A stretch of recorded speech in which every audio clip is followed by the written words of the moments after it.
یہ گھومنے پھرنے اور دنیا میں مگن رہنے والا انسان جب مرتا ہے تب اسے پتا چلتا ہے کہ زندگی کا اصل مقصد کیا ہے۔ اصل میں انسان زمین پہ پیدا نہیں ہوا بلکہ زمین پہ آیا ہے۔ پیدا وہ آدم علیہ السلام کی خلقت سے ہزاروں سال پہلے عالم ارواح میں ہو چکا۔ عالم ارواح میں انسان سے وعدے لیے گئے کہ وہ اللہ کے لیے ہر قسم کا امتحان دے گا، کبھی اللہ کے لیے صبر کرے گا تو کبھی اللہ کی نعمتوں پر شکر کرے گا تاکہ اس امتحان کے بدلے اللہ اسے جنت میں جگہ عنایت کرے۔ لیکن افسوس کہ جب باپ کے سلب سے ماں کے شکم میں آتا ہے تو سب کچھ بھول جاتا ہے اور اس چھوٹی سی دنیا اور محدود سی زندگی میں ایسا کھو جاتا ہے کہ اسے خود کا پتہ بھی نہیں چلتا۔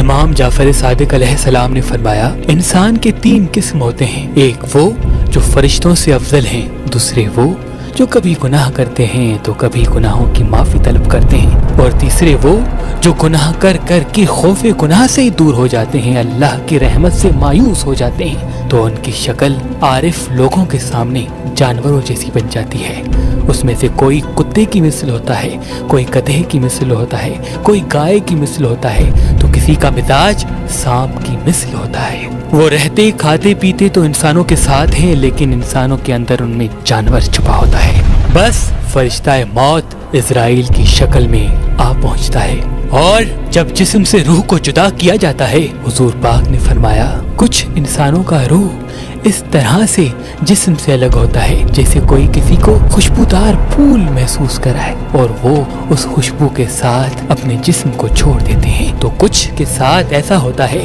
جیسے کوئی انسان ریشمی کپڑا کانٹوں پہ لگا دے اور اسے کھینچ کے باہر نکالے۔ اتنی تکلیف ان لوگوں کی ہوتی ہے جو قدم قدم پہ انسانوں کو تکلیف اور اللہ کے قوانین کو جھٹلاتے ہیں۔ بس اس مٹی کے جسم سے الگ ہونے کے بعد انسان بار بار کہتا ہے کہ مجھے پھر سے موقع دیا جائے تاکہ میں نے جو عالم ارواح میں اپنے خدا سے وعدے کیے تھے وہ پورے کر سکوں، لیکن افسوس اسے موقع نہیں ملتا کیونکہ اللہ کی دربار میں جو وقت اس کا لکھا ہوتا ہے وہ اس نے پورا کر دیا ہوتا ہے۔ امام جعفر صادق علیہ السلام نے فرمایا، اللہ کے پاس جو لوح محفوظ پہ انسان کا وقت لکھا ہے وہ دنوں، سالوں اور مہینوں میں نہیں بلکہ سانسوں پر مبنی ہے کہ یہ انسان اتنی مرتبہ سانس لے گا اور اتنی مرتبہ سانس چھوڑے گا۔ بس انسان کے جسم کو جب تدفین کیا جاتا ہے تو انسان کا روح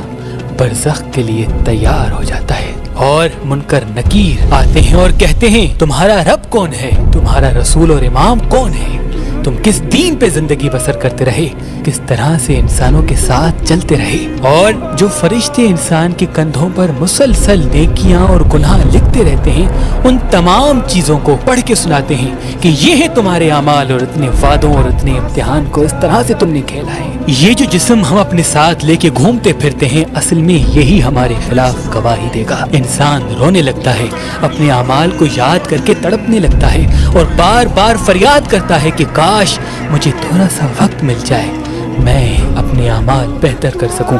جس انسان کو مجھ سے تکلیف ملی میں اس سے معذرت کر سکوں، معافی مانگ سکوں، لیکن افسوس اسے وقت نہیں ملتا کیونکہ جتنا وقت اسے ملنا تھا اتنا وقت اسے زمین پہ مل چکا۔ اچھے اعمال والوں کے لیے فرشتے جنت کی خوشخبری سنا کے جاتے ہیں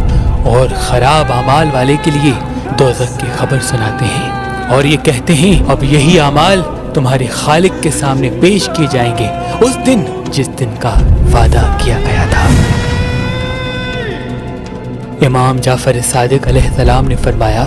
جب کوئی انسان مر جائے تو ان کے وارث جتنے زمین پہ موجود ہیں ان کو چاہیے ان کے لیے اچھے اعمال کرتے رہیں تاکہ قیامت تک پہنچنے تک ان کے گناہوں کا ترازو کم اور ان کی نیکیوں کا ترازو بھاری ہو سکے۔